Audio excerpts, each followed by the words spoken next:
Good afternoon, and thank you for joining us for our second event on environmental, social, and governance policies. I'm Tom Quadman, Executive Vice President with the Chamber's Center for Capital Markets Competitiveness. During our first event several weeks ago, the Chamber's CEO and President, Suzanne Clark, spoke about the different policies that the Chamber is thinking of in terms of environmental, social governance disclosures, the work that we've done on this over the years, and how we think this is important for both investors and the companies that they invest in. In 2019, the Chamber released principles on ESG investing, and 2 years before that, we had also released a report on the materiality of disclosures. We think that these documents produced by the Chamber are extremely important as the SEC and other policymakers are going into ESG policy development. Just last week, Chairman Gary Gensler of the SEC laid out what his thinking was and how he was instructing the staff to react to the different comments that the SEC had collected recently during its RFI on climate disclosures. The Chamber, working with our membership, has been very involved in that process. As we are involved in these discussions, there's been a lot of talk about ESG investing and how it is important for people to make return on their investments over the long term. We also think it is extremely important for public companies to be taken into consideration with that. Today's discussion is going to be about standard setting. There's been a plethora of different standard setters around environmental social governance disclosures. There's almost an alphabet soup of different acronyms that people are now scratching their heads around. But we do think that this is an important structural discussion that should be had. We think it is very important for policymakers to be informed not only about standard setting, but about ESG in general. Later in the event, Evan Williams from the CCMC staff will discuss a survey that we are releasing today where we polled 450 companies, their CEOs and general counsels, about ESG issues, disclosures, what their thinking is, and how they think it should evolve. So with that, I would like to bring onto our virtual stage Dr. Jean Rogers, one of the founders of the standard setters, SASB. So Dr. Rogers, along with Bob Eccles, started SASB from scratch 7 or 8 years ago. Very quickly, Dr. Rogers not only got the board up and running, but they also were able to put together various different disclosures for many different industry segments. So we thought it was very important today to have Dr. Rogers join us for a discussion about standard setting. So Jean, good to see you, even though we're cross country, and it's been too long. So I thank you for joining us today in this discussion. Thank you, Tom. It's great to see you, and it's great to be here. So, Jean, let's dive into it, right? So, the first time I think you and I had met was, back in 2013 or somewhere around there. And you and Bob came in and you talked about some of the thinking you were doing and trying to put together a standard setting board. And you did that fairly quickly. You led that effort for 7 or 8 years. Mm-hmm. And as I said, you had really developed not only an extensive staff, but really dove into it. And I think you had something like 79 different industries that you created different ESG metrics around. As somebody who is involved in ESG standard setting from the very start, where do you think it stands today? Well, actually, Tom, we met in 2011, which is when we were just getting traction. 10 years ago, that's right. Yeah. 10 years, and you were so kind to actually have a deep conversation with Bob and I about materiality and ESG. And I think that conversation is even more relevant today in terms of understanding how ESG issues become material and how companies can navigate that landscape of such a dynamic landscape of ESG issues. SASB's great contribution, in my view, is really understanding that these issues manifest very differently from industry to industry. It's very challenging to standardize across a group of industries. And there's been a lot of learnings, which we'll get more into, but how I would characterize the space now is chaos, confusion, and conflict. It's typical of a voluntary landscape that has evolved in response to investor demand, many different frameworks and standards with different purposes, different stakeholder groups, meeting different types of investor needs, from economic considerations to impact investors that want to understand beneficial outcomes. And so what we have is a very chaotic landscape, which I really characterize as ESG 1.0, the first version of standard setters that have begun to kind of take on this massive landscape of issues. And it's also the chaos and confusion exacerbated by other actors, rating agencies and information brokers. Altogether, I kind of call it the ESG industrial complex that has emerged because there's a commercial opportunity to sell data in this space. And I think we have to come back to the question of what is the purpose of standard setting in the context of the SEC and their mission to protect investors, to facilitate capital formation. That's a really solid grounding to have the conversation about the purpose of standard setting. And we're at a good point because we've learned a tremendous amount in the past decade about the materiality of these issues. I liken the point that we're at now to the point at which the FASB was in 1973. And we kind of take the FASB for granted. And I love the FASB and actually, really looked to the FASB as sort of emulating best practices in the rigor and the practice of being a great standard setter for the capital markets. And yet we forget that the FASB was not the first. The FASB was created in 73 from the Wheat Committee findings that report. And there was a predecessor to it, the APB, to add to the acronyms in the alphabet soup. And everybody forgets that the Accounting Principles Board was there for some time, advanced the field of financial reporting with its standards. We learned from that, and then the evolution continued to professionalize the field with the advent of the Financial Accounting Standards Board, an independent, well-funded entity that learned from the APB and its predecessors and took financial reporting forward. So I think we're at that point where we've learned a lot. We have the first generation of standard setters, and you have to remember, I'm actually not a standards setter anymore. I left SASB in 2018 when those standards were released to the market. I now advise companies and also investors on integrating ESG. So I'm eating the dog food every day and understanding kind of, and it's total chaos. And what I tell companies that I work with, I'm on the boards of two companies now, a mining company and a medical radioisotope company for which there is no SASB standard. So they have to figure it out themselves. They have to come back to first principles. What is material? How do issues become material? And own their own story about what to disclose to investors and why.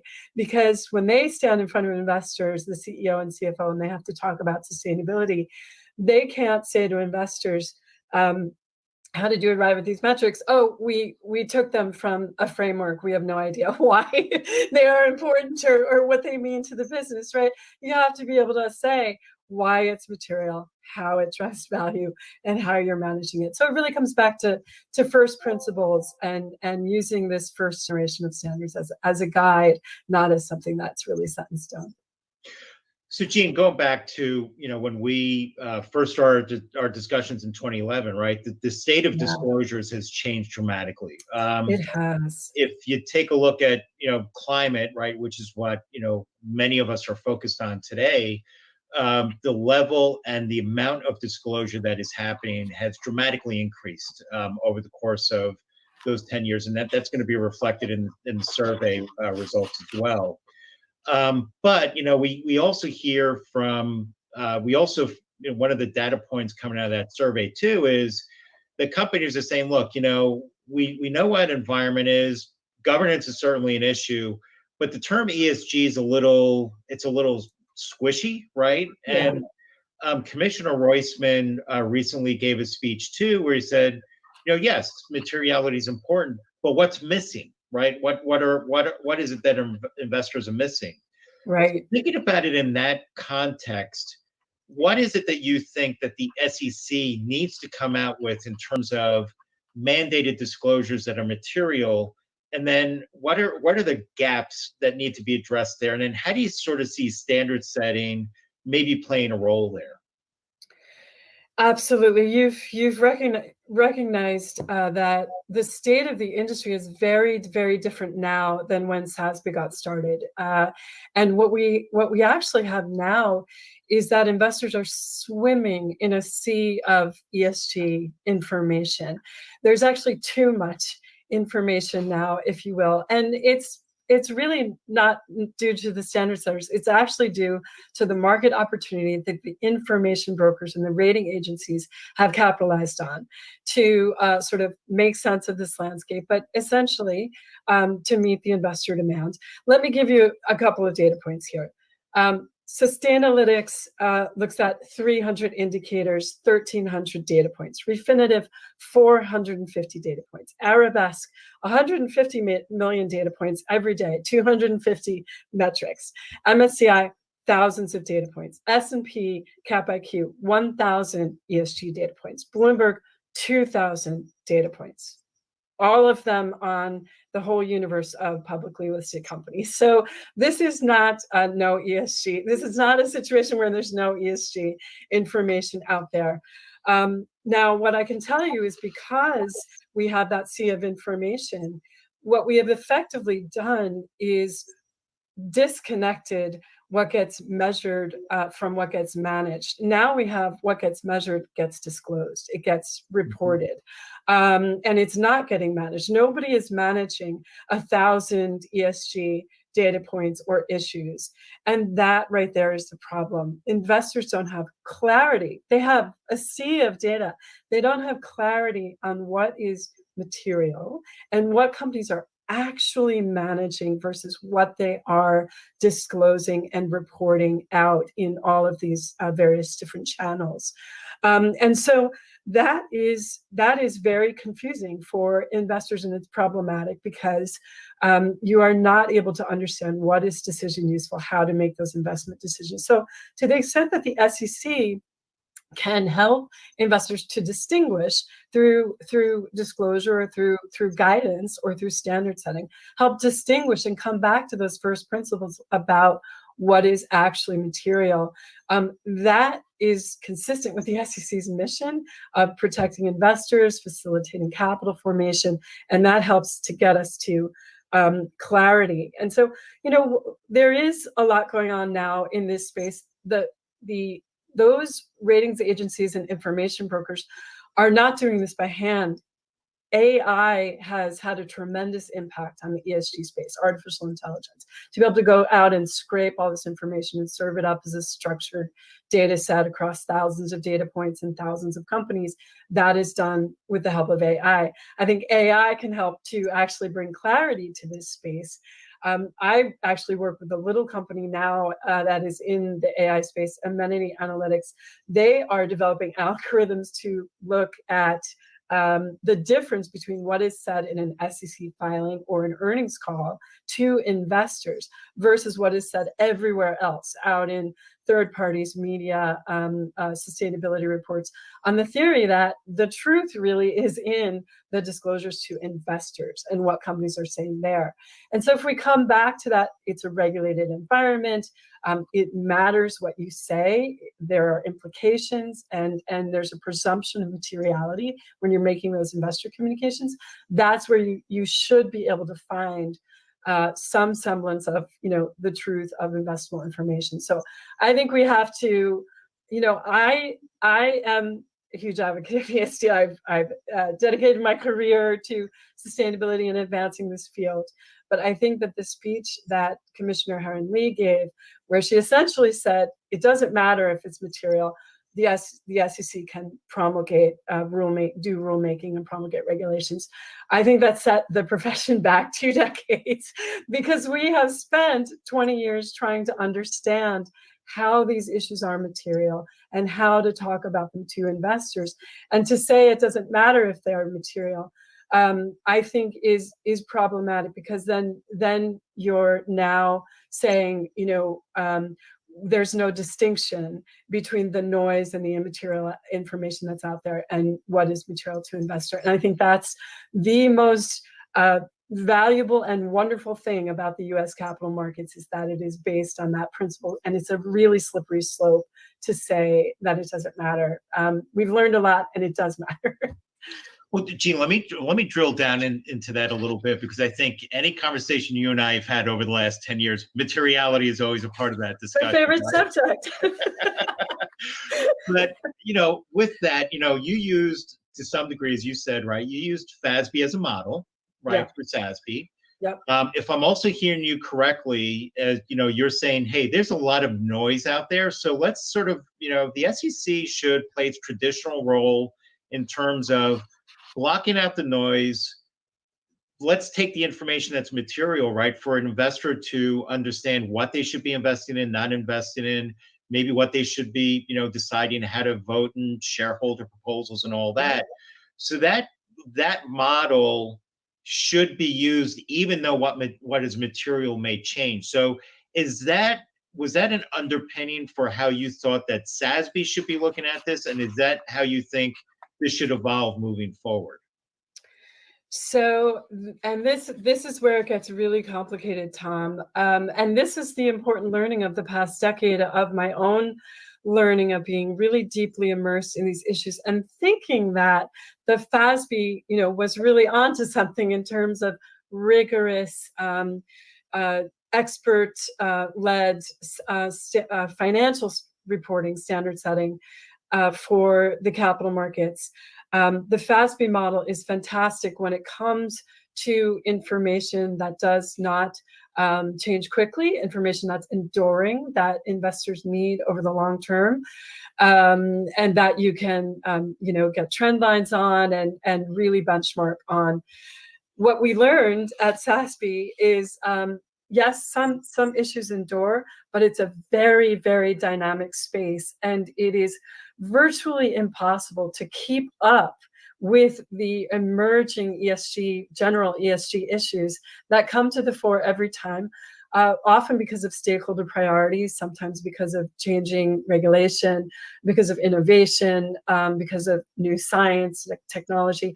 There are many reasons that ESG issues become material, but what we have learned, it's a very dynamic landscape. It's not necessarily compatible with the type of standard setting, the way that traditional financial reporting accounting firms, standard setters, set standards, which is based on research, stakeholder engagement, public comment periods, robust dialogue, exposure drafts, and so forth. And that is actually the model at lightning breakneck speed, but that is the model that SASB also followed, engaging thousands of stakeholders, doing research, putting out drafts for public comment. Those standards are obsolete the minute they leave the shelf, right? 2018, 80 industries out into the market. Many, many issues have emerged since 2018. We have to look no further than COVID to see which is the most material issue, last year and this year on the social front. in terms of, if you want to call it ESG and ESG issue, it's nowhere in any of the standards or frameworks because they were developed prior to that issue. So that's just a great example of a question that we have to look at, which is, this is a very dynamic space. So I don't think that the traditional model, and we learned this from trying to do it at SASB, the traditional model is necessarily fit for purpose for a very dynamic landscape. It can also have a chilling effect. So I can't tell you how many companies have come to me since the SASB standards were released and said, so it's not in the standards. Does that mean it's not material? Like, no, SASB is not the arbiter of materiality. You know this, securities law, it's a helpful guide. If it's helpful and it helps you understand what could be material and how to disclose it, great. But it's on you, companies, to decide what is material. And so you have to know how to apply the principles of materiality to these issues, to look yourself for what issues are material, what is coming, and make that determination about how to best disclose it. I think the standard setters and the frameworks that are out there are really helpful guidance for do that. But is it a good model? No, not necessarily for the dynamic landscape.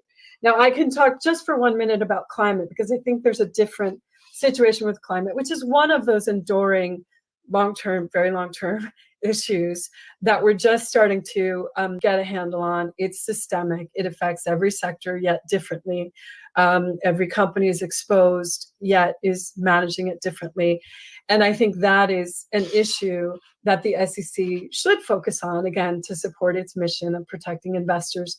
Where I would look to for that, a really good example of that is conflict minerals. And the way that the SEC did a Form SD, kept it sort of self-contained, had very specific questions germane to that issue about how companies are exposed, how are they managing this issue. And in the case of climate, there's two components: greenhouse gas emissions and what they are contributing, which is not material across the board. But I understand that investors need sometimes to know if it's not material to differentiate from where it is material and to create investment vehicles or direct capital. So that's an interesting issue there. But every company is affected. And understanding, how they're transitioning, how they're exposed to weather-related events. We know it's material. There were 22 climate-related events last year with, over $1 billion in capital destruction. So that's important to understand across the board. And I think it's a really great model, the conflict minerals model, and you can design something that's really fit for purpose. Keep the information relevant for proxy voting out of it. Keep the information, appropriate for disclosures in the filings there. And I'll just give my own little take on this. What's missing? Because back to what's missing and Eli's question. Something that's missing from climate disclosure is really understanding what companies are actually investing and are going to need to invest to manage this risk, their exposure over time. And that's really not addressed well in the current frameworks. And that is something that I think is important. And I think sometimes investors don't, especially the ESG and climate advocates, don't necessarily want you to know what it's going to cost, because it is actually going to be expensive. But when I'm investing, that's what I want to know: which companies are making those investments either to future-proof or to turn carbon from a liability to an asset, to get out ahead of a carbon price, or just to future-proof their supply chain or their exposure. It's the investment that really tells me if a company is working on it, not the commitments that they make during Climate Week to being carbon neutral. Jean, I think we only have a couple of seconds left. So if I can just ask you a quick yes/no question. Sure. As the SEC is going to go down this road, do you think that they should test this out in terms of field testing with investors, and if so, do you think that should be done both with institutional investors and retail investors? Yes, absolutely, I do. I think that's just a great approach to ensuring that you're designed for investors, and those investors have very different needs. And I will also caution that very few investors read the 10K, and so what's even more important is actually, especially for retail investors, the truth in labeling is critical, because the real problem for retail investors in understanding ESG is that there's so many funds that are labeled ESG that are not necessarily consistent with investors' intentions. And you have funds out there that are called ESG that are just tracking a benchmark, not very different, charging a very high premium, many basis points over what they should be charging for essentially a passive fund that tracks a benchmark, and calling it ESG. And they can contain things typical with a benchmark that may not be consistent with those retail investors' values or intent. And that is the biggest issue around retail investors and protecting them with where they're placing their trust and their capital.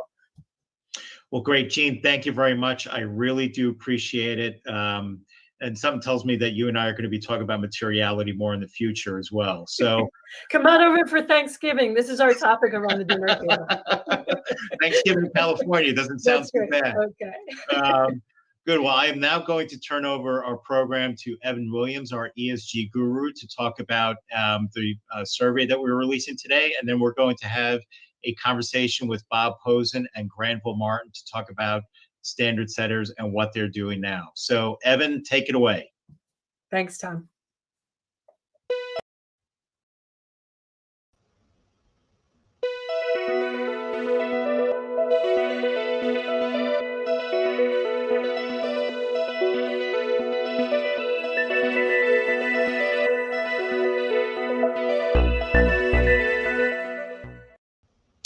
Thanks, Tom. As mentioned, my name is Evan Williams, and I lead our corporate governance and financial reporting policy work here at CCMC. Today, we are pleased to release the results of our survey of corporations on climate and ESG disclosures. I would like to offer a brief word of thanks to our member companies who participated in the survey and are here in our audience today. The survey was completed in partnership with NASDAQ, NAREIT, the Real Estate Roundtable, the National Investor Relations Institute, TechNet, the Biotechnology Innovation Organization, and the Silicon Valley Leadership Group. With the help of these partners, we conducted a survey to learn more about current practices and the outlook for climate change and ESG reporting from the public company perspective. A total of 436 companies participated in the survey, with close to an even distribution in market capitalization, representing a wide range of industries, with 32% of respondents below a $700 million market cap, 36% between 700 million and 5 billion, and 32% over 5 billion. Participants in the survey included CEOs, CFOs, corporate secretaries, general counsels, chief sustainability officers, and investor relations and corporate communications professionals. With the few minutes that I've got, I'd like to share some key findings. The survey revealed that over the last decade, most companies have increased the amount of climate change disclosure they provide, with roughly 59% reporting that they are disclosing more information regarding climate change since the SEC issued its guidance on the topic in 2010. Further, companies are communicating with and incorporating input from their shareholders about climate change more than ever. Nearly 2/3 of survey respondents communicate with their shareholders regarding the evolving risk of climate change, and relatedly, 46% have increased the level of detail in climate change reporting due to shareholder input. Relevant to our topic today, companies reported using a variety of standard setting frameworks for ESG, with 44% using SASB, 31% using GRI, 29% using TCFD, 24% using CDP, 6% using IFRS, 6% using UNPRI, and 5% using the EU Non-Financial Reporting Directive, demonstrating that there is not one agreed upon framework across industries. However, for all of their reliance on standard setters, just 9% of respondents felt that standard setters provide consistent, easy to understand metrics. And moreover, 50% felt that frameworks are difficult to understand, address immaterial information, and lack transparency. Sort of turning toward forthcoming action, 82% of companies agreed with the statement that they should be afforded the flexibility to determine how ESG issues apply to them and what material information they should be required to disclose. Further, 89% of respondents support scaling disclosure for companies based on a metric of size, and 74% said they support a phase-in for any new ESG-related requirements for all public companies. Concerningly, however, even with an increase in reporting practices and disclosure, 61% of survey respondents identified ESG as a subjective term that means different things to different companies, and just 8% said ESG encompasses a generally understood set of issues and can be easily defined by regulators. Just an overview of those results. For full analysis of the results of our survey, please visit centerforcapitalmarkets.com, where you can find a copy of the survey results paper, or reach out to me directly at ewilliams@uschamber.com. We will share these results of our survey with policymakers, industry experts, and our members to continue to elevate the voice of the issuer community in conversations about ESG disclosures. Specifically, as the SEC is expected to move forward with a new mandatory disclosure regime, as previewed by SEC Chair Gensler's speech last week, we will work to make sure that new requirements are practical and pragmatic for the companies who will have to comply with them. We trust that this survey will prove helpful for the policymaking community. Again, please reach out with any questions regarding the results of the survey, and thanks to our partners for their efforts in helping to facilitate such good corporate insights. And now I'll hand it back over to you, Tom, to address some of these findings and speak with our standard setting experts.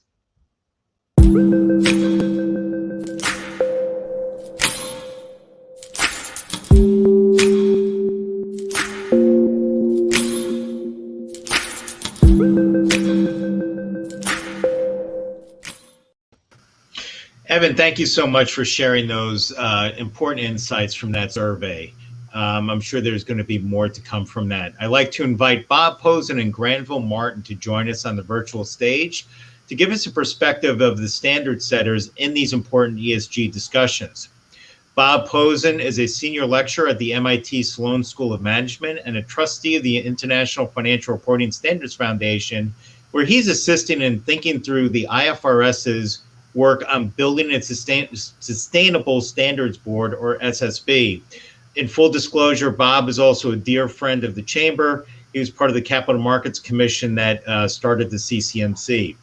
Additionally, Granville Martin is the head of the U.S. Policy and Outreach at the Value Reporting Foundation, which is the organization created through the merger of the Sustainable Accounting Standards Board, or SASB, and the International Integrated Reporting Council.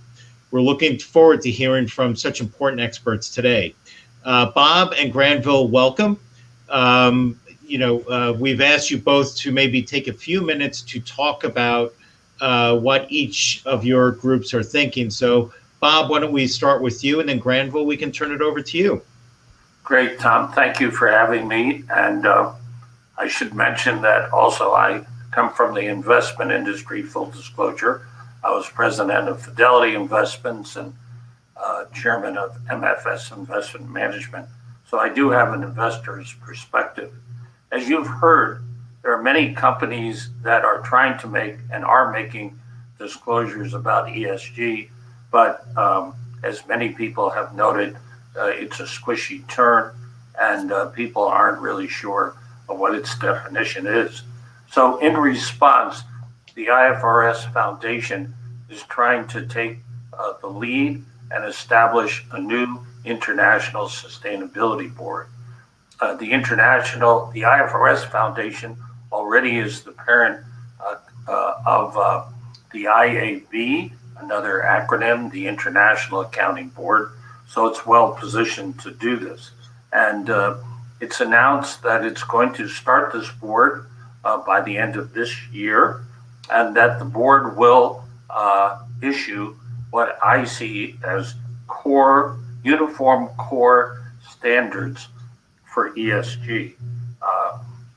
We will focus on the needs of investors through the concept of enterprise value. So we will be looking at materiality, and that will be our focus. We'll start with climate risk, but then go on to the rest of ESG. We will utilize the existing standards that have been promulgated in climate risk and other areas to the maximum degree feasible. We don't want to recreate the wheel. And we will have an international board composed of representatives from different countries, and there'll be notice and comment and full due process. Some of the questions you might be asking, I'll try to ask and respond. First is, will the new international board focus on investor materiality, or will take the broader view of what sometimes is called double materiality? And the answer is clearly our focus is on investor materiality and not on many of the broad societal issues that we see in Europe and other places.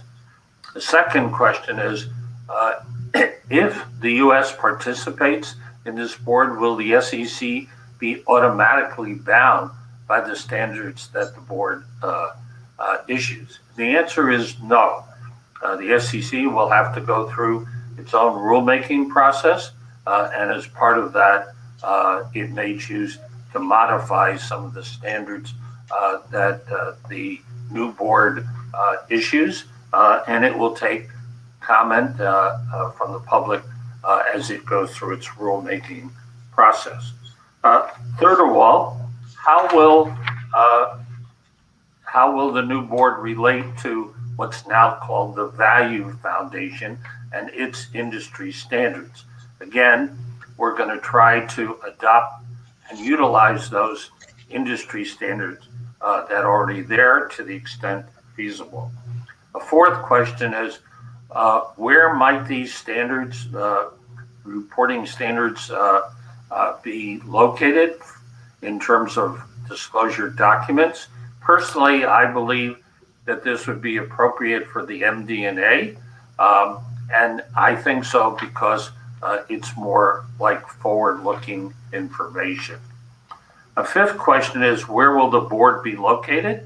We don't know yet. Various countries are putting in offers. Canada has recently offered to be the host country and putting some financial resources behind that. A sixth question, does the new board have the support of government and regulators? And the answer is clearly yes. The G7 and the G20 have made strong supportive statements in favor of the new board established by the IFRS Foundation, IOSCO, and the Financial Stability Board, which is the regulator of banks, or the International Association of Regulators of Banks. They have also been very supportive. And let me think about with you the last two questions, what I call the counterfactual. What will happen if the US does not get involved with the new sustainability board? Because of the widespread international support, the board is going to go forward with or without the US. But if the US isn't involved, then the US won't have a big voice in the standards that are set by the new board. And there may be efforts by other countries with viewpoints that aren't really investor-oriented to have a bigger impact on those standards. So it would be like the standards will go forward, but the U.S. wouldn't have that much of a say. And the last point, which goes along with that, is will U.S. companies be bound? Will they run into these standards of the Sustainability Board if the U.S. doesn't participate? And the answer for most companies is yes. We've seen that Europe and Asia are not limiting their sustainability reporting requirements to companies listed on the stock exchanges in those jurisdictions. If you do business in Europe or Asia, then you're likely to be subject to the Sustainability Board's standards, even if the U.S. doesn't participate. So that's why I'm a strong supporter that the U.S. ought to participate. It will have a much bigger voice in these standards, and they will tend to come out in a way that's more appropriate and acceptable to U.S. companies. Thanks very much, Tom, and I'll be glad to take any questions you might have. Sure, thanks, Bob. And now, Granville, if we could turn it over to you to give the perspective of the Value Reporting Foundation. Sure, Tom, and thanks for having me. Bob said covered a lot of ground there. Let me start though with just a quick explanation of what the Value Reporting Foundation is and where it came from. The Value Reporting Foundation is the combination of the Sustainability Accounting Standards Board and the IIRC, the International Integrated Reporting Council, both of which are about 10 years old. The combined VRF, or Value Reporting Foundation, really has three intellectual resources. The integrated thinking principles, the integrated reporting framework, and the SASB standards. And most of my comments are going to be focused on the SASB standards because the U.S. corporate community is more focused on the SASB standards than the IR principles or the framework. So I'm happy to answer any questions about the IR framework and principles, but I'll be speaking principally about the SASB standards. It was great to have Jean Rogers, precede our panel. She deserves an enormous amount of credit for the status and the growth that SASB has seen, and there has been substantial growth and adoption of the SASB standards. Our investor advisory group is comprised of 58 members, about $58 trillion in assets under management of investors have signed up in support the SASB standards at 16 of the 20 largest asset managers. So investor support for the use of SASB standards by issuers is really pretty strong. On the issuer side, we've seen really strong growth among corporates in the use of the SASB standards. Last year, about 60% of the S&P 500 reported against the SASB standards. Since the release of the standards in 2018, there's been over 1,200 corporates that have reported, unique corporates that have reported against the SASB standards. So again, since 2018, 1,200 companies have used the SASB standards, and I would expect the numbers to be substantially higher in 2021 as well. Bob talked a great deal about the IFRS. Let me just go right to that. SASB is very supportive of the IFRS efforts to establish an international sustainability standards board. We are participating in the Technical Readiness Working Group, which is working to assist the IFRS in establishing a baseline of comparable global sustainability disclosure standards.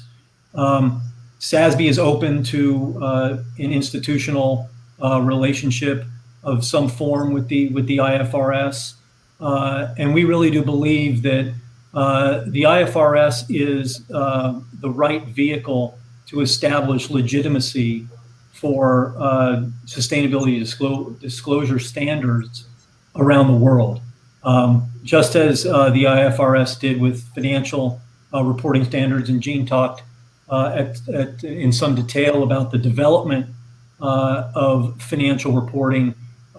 We really do believe that the IFRS is the right institution to promulgate and bring legitimacy to comparable disclosure standards for sustainability around the world.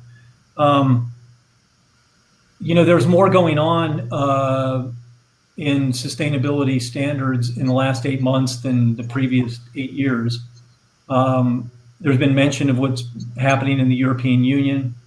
Obviously, the SEC is likely to propose several ESG-related rules later this year. And when you look at the SEC comment file on climate change, you see significant support for climate disclosure among investors and broader ESG disclosure standards among investors. And of the corporates that responded, I believe there are about 35 corporate letters, there was substantial support for climate reporting among the corporates that responded to the solicitation. So we're heartened by that. We believe that there are elements, TCFD style disclosure, and the different scopes of greenhouse gases that would be appropriate for mandatory disclosure, many of which are captured in the SASB standards, and certainly feel like the discussion and the support for mandatory disclosure around climate and other issues is growing and is needed. So, there are some other elements that Bob raised and that Gene raised that I'd like to respond to, Tom, but I'll stop right there. I know I've been talking for a little while. No problem at all, Graham. We're going to drill down into some of these issues a little bit more. And Granville, I'm going to start the first question with you, but Bob, please do answer this as well, because we've been talking a lot about, materiality, right? That as we have all these policy discussions going on, right? We've got the EU, we've got IOSCO, we've got the FSB, we have the SEC, and the SEC is important, right? Because the US still have the largest public capital markets worldwide, I think at probably about 45% of global capitalization. But when we talk about materiality, it's important, right? It's the language of securities laws, particularly in the United States, of how do you, what is the type of information that investors then can use to make their investment decisions or exercise their governance capabilities and muscles. So can we talk a little bit about how your organizations are looking at materiality, but specifically, how is it that you're building enterprise value into your reporting standards? So Granville, why don't we start with you, and then Bob, if you can also answer. Sure. So the focus on financial materiality or enterprise value, which are interchangeable, is really the anchor of why SASB has gotten traction and support in both the investor and the corporate communities. And how does SASB arrive at those conclusions? Really, there's two elements to determine if a topic or a risk is appropriate for inclusion. And it's is there evidence of investor interest in that issue or risk? And is there evidence of financial impact? And so that's what our research team spends their time examining, and took several years prior to the release of the initial standards in 2018, developing and really identifying the right metrics and standards to include across 77 industry sectors. And there was discussion earlier about ESG being subjective. ESG is subjective, which is why we need standards. standards reduce the subjectivity and increase the comparability of what information companies are focused on and what investors get. And so the focus on financial materiality is fundamental to what the SASB standards are intended to disclose. And we have a research process, as I said, focused on investor interest and evidence of financial impact with a great deal of due process so that corporates and investors can provide multiple perspectives on whether or not SASB is getting that balance right and that focus right. So we believe very strongly that corporates, the issuers, are the correct party to judge what's material for them, and that they ought to make their own decisions about where the disclosure should occur. And so that's really a foundational element since SASB's founding, that corporates need to decide for themselves what is material within the construct or context of the standards. So I'll let Bob take it from there. Well, I think Granville has covered it pretty well. I just trying to be pinpoint. In my mind, there are three aspects. One is impact on future cash flow.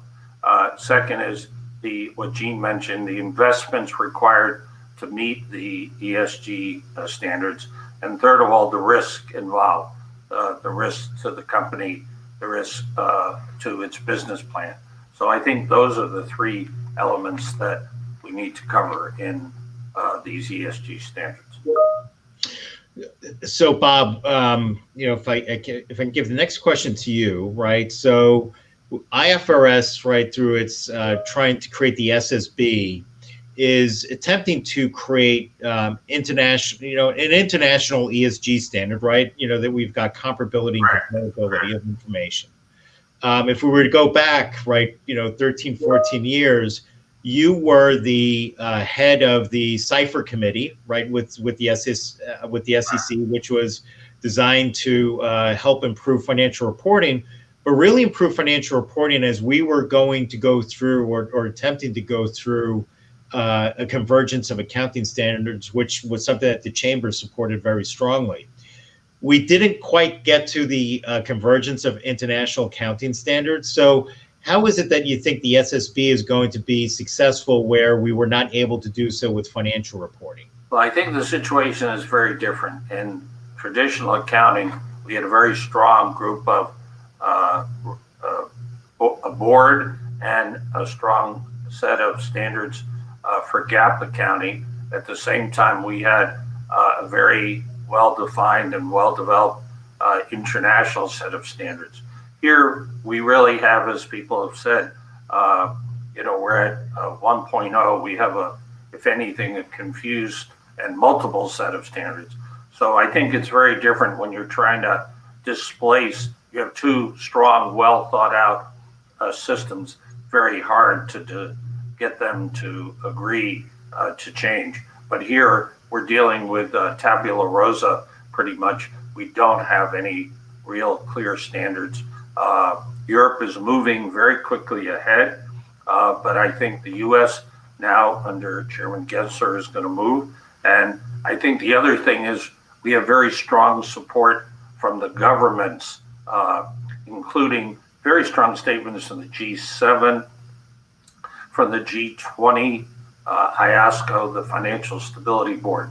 So we never had that. So those are the two big differences, and why I'm optimistic that there will be international sustainability standards. I think that's definitely in the cards. Right. So, Granville, if I could turn to you, right? So we now have the new Value Reporting Foundation, right, which is a merger of SASB and the IIRC. SASB had put together some, pretty important due process frameworks in terms of how to develop standards and the like.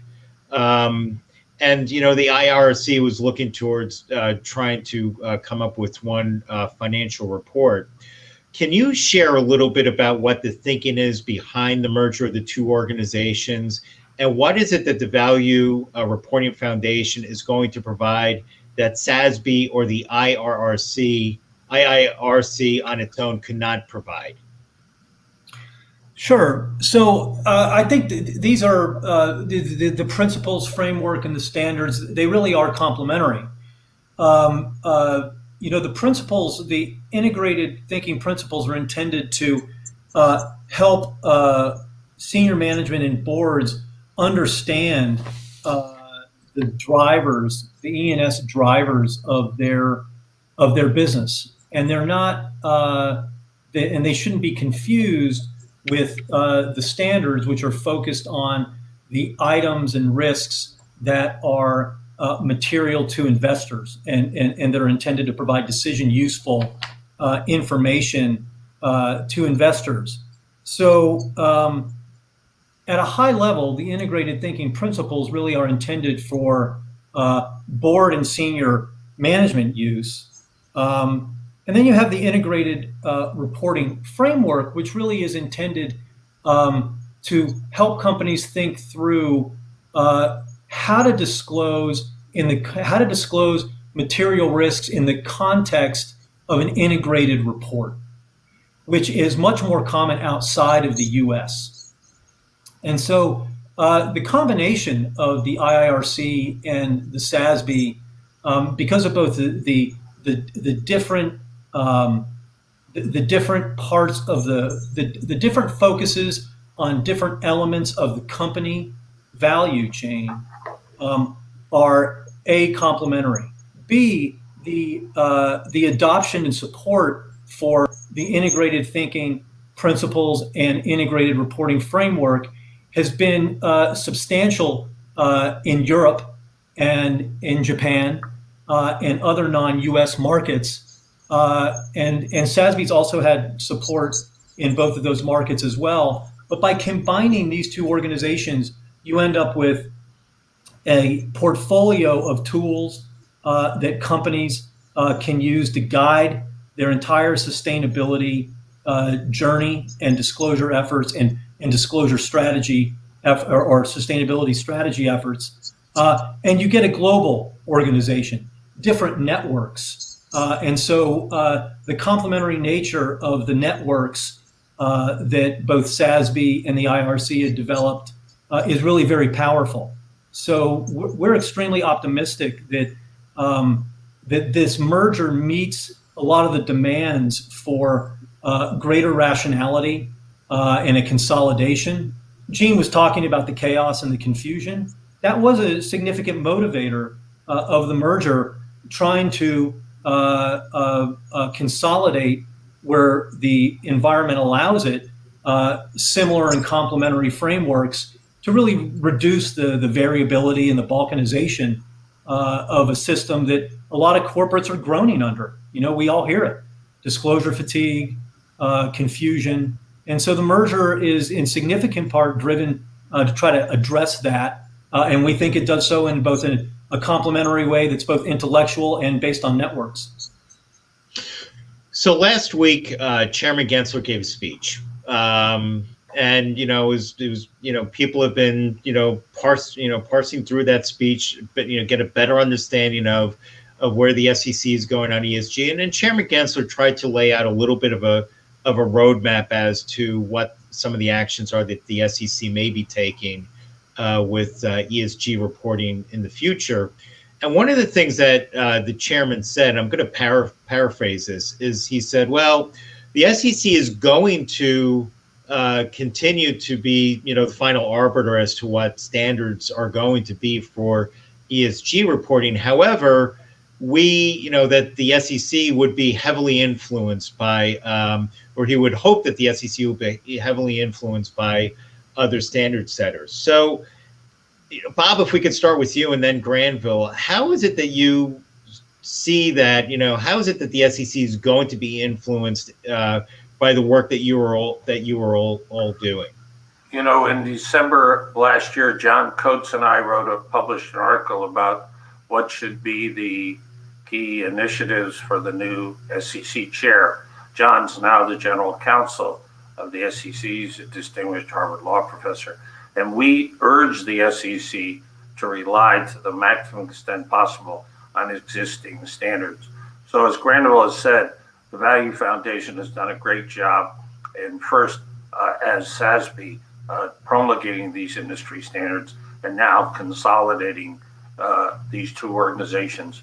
And so I know Gary, who I taught with at MIT for several years, he's not interested in recreating the wheel. Of course, the SEC will exercise its own diligence and its own responsibilities. But he understands that there are, especially in climate risk, a lot of standards out there, and there are the industry standards of the Value Foundation. And I think to the maximum extent feasible, they will try to incorporate them. I don't think that the SEC is going to say automatically we're going to follow any other standards. But when they write their standards, they're going to be heavily influenced by what's already out there. Granville? I certainly hope that the SEC and the IFRS, for that matter, really rely on a lot of the work that's been done over the last decade, both by the Value Reporting Foundation, SASB, and others, in this space. There has been an enormous amount of due process and consultation that's been done by SASB, with companies and with investors to arrive at consensus positions on what are material risks and issues that ought to be disclosed across sectors. And that has not been an easy process, and it's not one that I hope any regulator tries to entirely redo or duplicate. We have a great deal of faith in the intellectual integrity of these standards. Of course, anything that the SEC does is going to be subject to the Administrative Procedures Act, as appropriately so. But to the extent that the regulator can learn from and build upon the work that's taken place over the last 10 years, I think that the market would be better served because you'd have a greater degree of continuity and predictability that investors and companies can expect, because there is substantial support and adoption of SASB standards.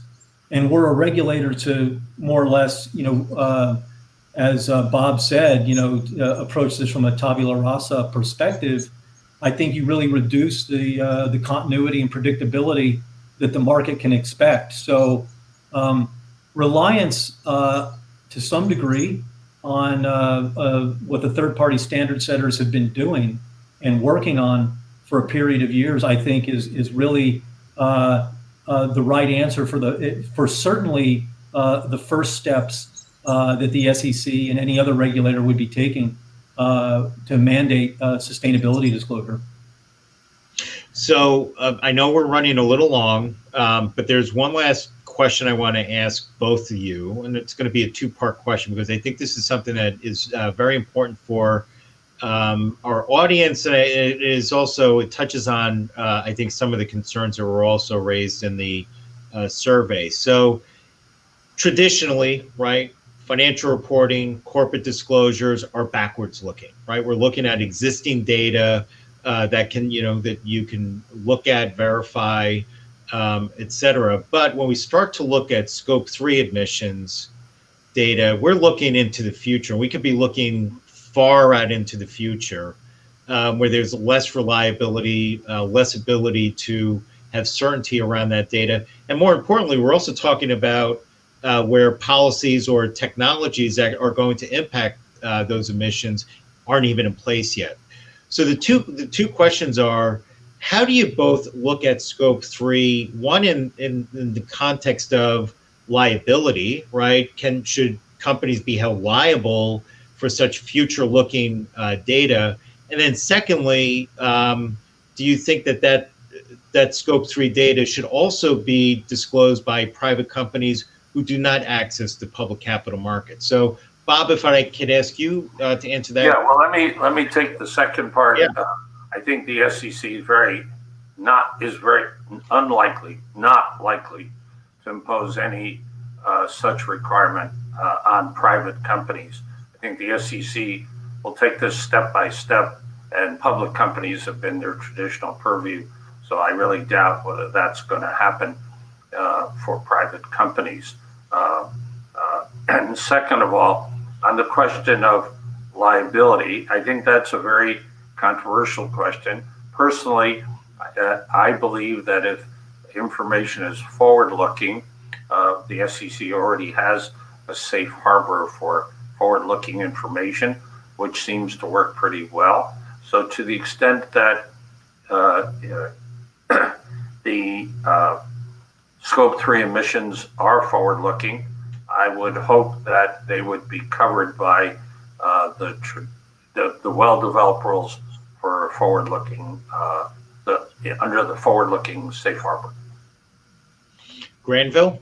So I very much agree with what Bob said. I mean, I think it's a question, and certainly when you look at some filings, you see companies who are including ESG-related items in their forward-looking disclaimers now. So there would appear to be, some belief in the market and among the corporate law bar that the PSLRA forward-looking safe harbor actually can capture and provide some sort of relief for climate-related disclosures.